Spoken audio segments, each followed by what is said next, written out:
guys, Caitlin here, and I'm about to start my emergency medicine fellowship in just 2 weeks. I'm very excited, but I'm starting to get a little nervous because I haven't seen a patient in over 2 to 3 months. I used to see patients all the time. I would go through a history of present illness or HPI with them. I would do a physical exam and present to my preceptors in a snap of a finger back in the day when I was on rotations and doing that every day. But now I'm just like, I don't even remember how to do an HPI. So for this video, I want to go over the systematic way I personally approach an HPI. And if you guys already have your way of doing things, that's fine. Maybe you can learn something from my way, but I really like the way I break everything down, and I hope this helps. So let's get started. Now, before I walk into a room, I really like to get a patient's chief complaint, their gender, their age, and any, if at all, past medical history. All of this information usually goes in the first sentence when you're presenting with your preceptor. If you are not presenting and you are charting, all this can go in the first sentence of your chart.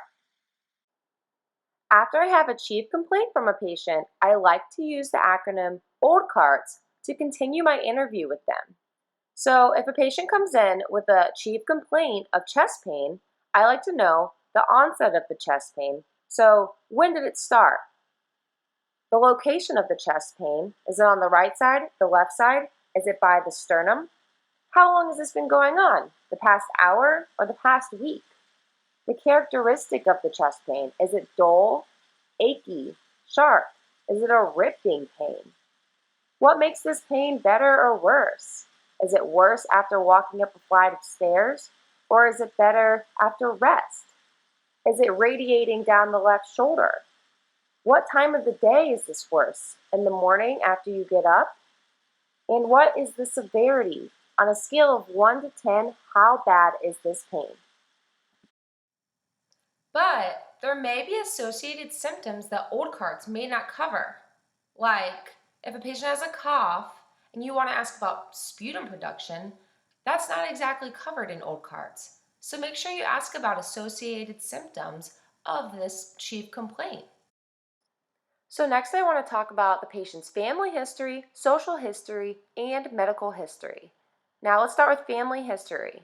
Sometimes it's not pertinent, but if a young male comes in complaining of chest pain, then you're going to want to ask if there is a family history of cardiomyopathy. Now for social history, this is the question that most people should definitely cover.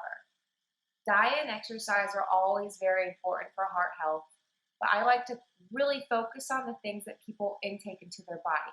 So ask about alcohol, ask about smoking, ask about illicit drug use, and then if it pertains to their hobbies. It's all pertinent to their chief complaint, and remember this. Now for personal past medical history, always ask what medications they're on. Usually this can guide you into what they might actually have. So if they're taking a blood pressure medicine, they have hypertension. So that'll help you with the current diagnosis. And then along with their medications, make sure you ask any allergies to medications, because odds are you are going to be prescribing them something and you don't want to give them something they're allergic to. Also, never forget to ask about past hospitalizations or surgery. This can give you a good insight into what's going on. If someone just had surgery 2 weeks ago and they come in with an abdominal pain, that can give you a good clue that it might be an adhesion causing the abdominal pain. Also, when it pertains, aka when a woman comes in and she has a GU or GI complaint of any sort, always ask about a last menstrual period, if they have had any children, or if they have had any abortions in the past. And lastly, if this is the first time I'm seeing this patient, I usually cover my bases by running through a quick review of systems. And to do this really fast and efficiently is something to master. So you ready? I like to start from head to toe. And I like to start with the general review of systems. So any weight loss, night sweats or fever pertaining to any cancer. And then I like to go to skin, so any nail, hair, or skin changes. And then I go to HEENT. So is there any headache, vision changes, hearing changes, nasal congestion, or sore throat? And then I like to go to cardio and pulm. So we've done here, HEENT, cardio and pulm next. So for cardiac, chest pain, palpitations, edema. For the pulmonary system, cough, shortness of breath, wheezing. And then I like to go even lower into the abdomen. And for the abdomen, I ask about nausea, vomiting, diarrhea, or constipation. And then I always like to ask when the last bowel movement was. And if anything pertains in that area, ask if there's any blood or black stool. Another very important question to ask. And then GU complaints, dysuria, urgency, frequency, those are the three main ones I like to ask. And then I like to go into musculoskeletal and neuro, since they're both very related.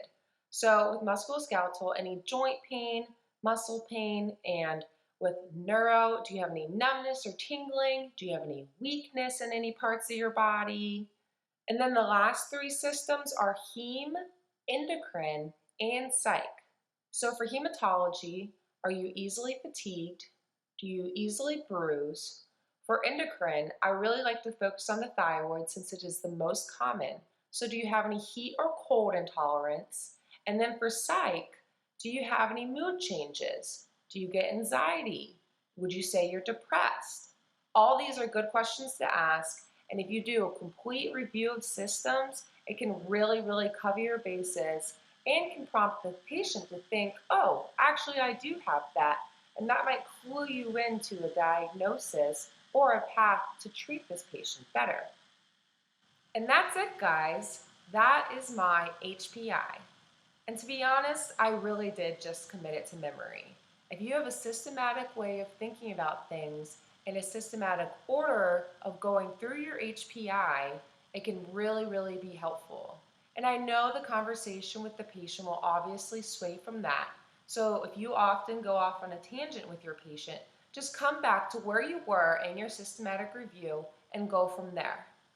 I hope this helps. See you next Wednesday, guys.